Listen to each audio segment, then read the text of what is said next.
Right, the timer started. Hold on a second. I don't like to read from the paper, but I wrote this down a week or two ago to give me kind of a guideline. I have a tendency of going off on tangents, my wife tells me. So I'm going to just give you a little bit of background on me and what brought me to be standing here today. My name is Ed Spinelli, as Tom said, Special Operations Sergeant for the Port Authority Police of New York and New Jersey for 23 years, 1980 to 2003. I was also in the military, 1976, 78. So, February 1993, I was an emergency services police officer for the Port Authority, and the World Trade Center was attacked the first time. 6 people were killed. Many more injured. I was there. I took part in the recovery of the victims. This last final victim was weeks later when we recovered the body. We were lucky then. No police officers or first responders were hurt. But as we all know, they weren't done. 8.5 years later, on September 11, 2001, I was Special Operations Sergeant in charge of the motorcycle unit and emergency services. We had just done a 10-day strike detail at the World Trade Center, at the base of the World Trade Center, for a local 3 electrician strike. And all of the motorcycles were pulled off of the Trade Center. And most of my guys had the day off, so I was by myself on a motorcycle on the New Jersey side of the Lincoln Tunnel. And the first call came in that a plane had hit the World Trade Center. And like everybody else, I thought it was just a fluke and maybe a small Cessna or something hit it. So I made my way through the Lincoln Tunnel on a police motorcycle and made my way up the West Side Highway. And just as I reached Canal Street, if anybody knows where that is, just as I reached Canal Street, the second plane hit. And I was on the motorcycle, looking up, felt the heat blast, saw the explosion, and it didn't register what's going on. A plane hit already, how could this be? So I made my way to the World Trade Center, parked the motorcycle on the opposite corner with all the fire engines, police cars, people showing up, taxi cabs, buses. It was just total chaos. And I remained in that spot as police officers from all over started showing up, asking me, what do we do? What do we do, Sergeant? Just stay put. I watched all the emergency services truck pull up, everybody running the buildings. We couldn't get near the building. We started hearing explosions, which we thought were explosions. Sounded like shotgun blasts. And what it was people that were jumping from the building were hitting the ground all around us and just exploded. And to put it in real horrible terms, it was pretty much like a water balloon exploding. There was nothing left. So we took cover and stayed away from the building because there were a few people that were killed by falling people and falling debris. And we did what we had to do. I don't remember a lot of what happened that day after that. We looked for our officers that were missing in hospitals, sent my motorcycle guys that all came in from being off. And we hit all the hospitals in New York City, tried to find our guys. We were missing 47. We found 10 of them. And it wound up that 37 were missing and 37 had perished. The New York City Police Department lost 23. New York City Fire Department lost 343. So, for our size department, we lost the most police officers killed in one day, in one incident, in history, for the size of our department. Anyway, we did what we had to do that day, and we tried to find survivors, anybody that might be alive. After a few days of that, we realized that there really wasn't anybody that was going to be rescued. There were a few that were rescued on the first night, and there was a movie about it, 2 guys I used to work with, if anybody's seen that movie. So anyway, we went on doing funerals and memorials and taking care of families officers that we lost. Out of the 37, 19 of them were guys I worked with in emergency services. One was my partner for 18 years, and one was a classmate. So now I was put in charge of recovering remains at Ground Zero for 7 months. And sometimes 7 days a week, 6 days a week, 12 hours a day. And we did 2 hours in, 2 hours out. With a crew of 10 to 12 cops looking for recovering remains of everybody, civilians, firemen, cops. And we did that through the holidays. We were in military gear, waiting for an attack on Christmas Eve, New Year's Eve, all the way through. That's where I was. My family didn't see me for a long time. It affected my wife and kids big time. My wife's a school teacher, and she was in school when this all happened. She didn't hear from me until 5 o'clock at night. Didn't know if I was alive. So anyway, after all of that comes like April of 2002, and I thought I was in Ground Zero. I thought I was having a heart attack or a stroke, and it turned out it was just stress. And I went out sick, and I wound up, I never went back. That was the last day I worked as a police officer.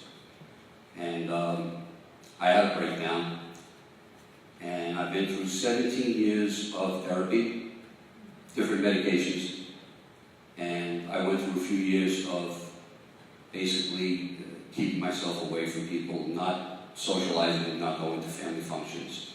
I think the biggest thing I've had to deal with was survivor guilt. And so I survived that day, and a lot of my friends didn't. Some guys ran to the left, and some guys ran to the right, and some guys ran in and out. It all depended on which way you ran and when the tower came down. When the first tower came down, I jumped on the motorcycle and sped away up Canal Street.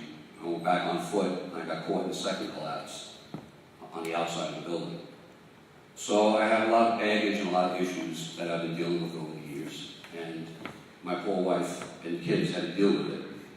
And I always felt that nobody understands. Nobody understands. And the therapy I've gone through has helped. Not 100%. So I've been riding motorcycles for 40 years, 42 years. I was an instructor for the Port Authority Police Motorcycle Unit, so I have some training. Not in the dirt though. And what I do now will have a little bit of dirt. So now we'll go to what MRP means to me and how I found it. I rode a motorcycle that I just bought, a BMW touring bike, 1600. And I decided I'm going to go to a BMW event and see what BMW people are all about.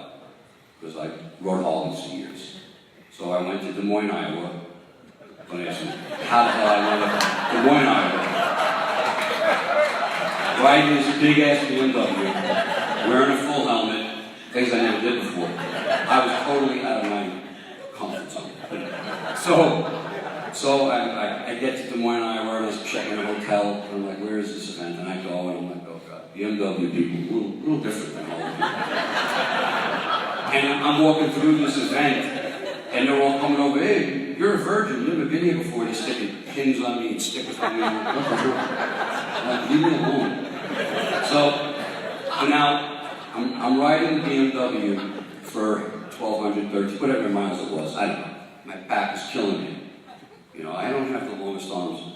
So I'm sitting on the bike and I'm uncomfortable and my back is killing me. So I'm walking through the BMW MOA thing and I see a sign.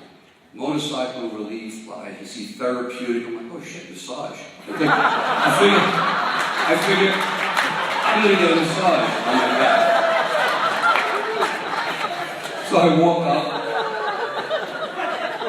no massage. I walk up and there's a couple of guys standing around and I see like military and stuff and I'm like, and I said, what's this, you know? He goes, well, it's for military, for veterans, we take them away with PTSD. And I said, oh, okay. My PTSD is not military related. So I forget it, I don't remember exactly who it was. It was me. It was you, yeah. It was me. He goes, well, what's your story? So I opened up a little bit, talked to him, he goes, hold on a minute. Got the rest of the guys, he goes, yeah, say it again. So I told him, and one of the things I've learned in my life is I really do believe, and I'm not a super religious guy, but I believe in fate. I believe that things happen for a reason, good and bad. And I believe that you can't change what your future's going to be. So, I've always fought with myself over the past 17 years, and my wife would say, "What, do you have a death wish?" I'm like, "No, it's just, I'm here, and they're not. My children have me. I went to my daughter's wedding. My friends didn't." So, talking to them about it, and they said, "Well, you know, you might be interested. We're having a first responders ride. First time, inaugural ride. And we're looking for people. Would you be interested?"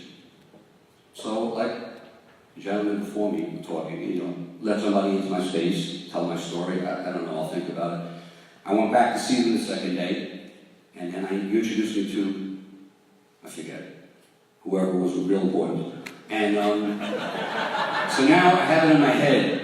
I think I'm going to do this. So I told my wife on the phone, I said, "This sounds like something I might be interested in." Went home, I thought about it, and I couldn't get it out of my mind. And although, honestly, Tom knows there was many times I was going to just say, "No, I'm going to cancel, I'm not doing it." Up until the night I left, I tried to cancel my flight, and I wasn't going to go. But I pushed myself, my wife pushed me, and boy, would I have been a real fool if I didn't come on that ride, because, like, again, everybody else has said, this has changed my life in no other way I could ever imagine. Motorcycles, they're not for everybody. PTSD and motorcycles, and they're not for everybody. But for a guy like me, and the other guys that were up here before, this was the light switch. It changed my life. And I'm not making any of this up. And I didn't even read off the paper. It's 11 minutes and 57 seconds, and I'm in trouble, but I don't care. I'm going to finish up. I'm finishing up. I promise, right now. All right. Okay. I went on a ride. I had the time of my life. We shared our stories. I hung out with cops and firemen and first responders. Every morning I got up and got on a bike, and we went on a ride. I couldn't believe look where I am. I'm on a motorcycle in Colorado, going up to Pikes Peak. For 17 years, on 9/11, I get on my motorcycle in the morning and I disappear for a day, go on a bike, go on rides. This year, I was riding a motorcycle to Pikes Peak. Beautiful scenery on an adventure bike in the dirt. Doesn't matter that I almost went off the cliff, I don't care. I did good.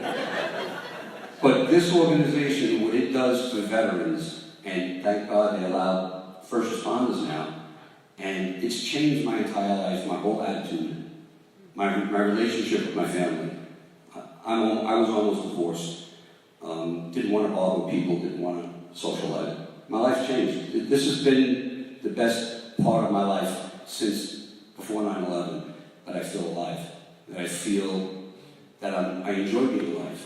And I'm not going to beat myself up for being alive. And Tom and the guys, I'm in debt gratitude for the rest of my life. I am so grateful for going on that ride and meeting these guys. They've changed my life and gave me another chance. And everyone that's donated, thank you so much. And anything that you can do to help keep this program running, I really appreciate it.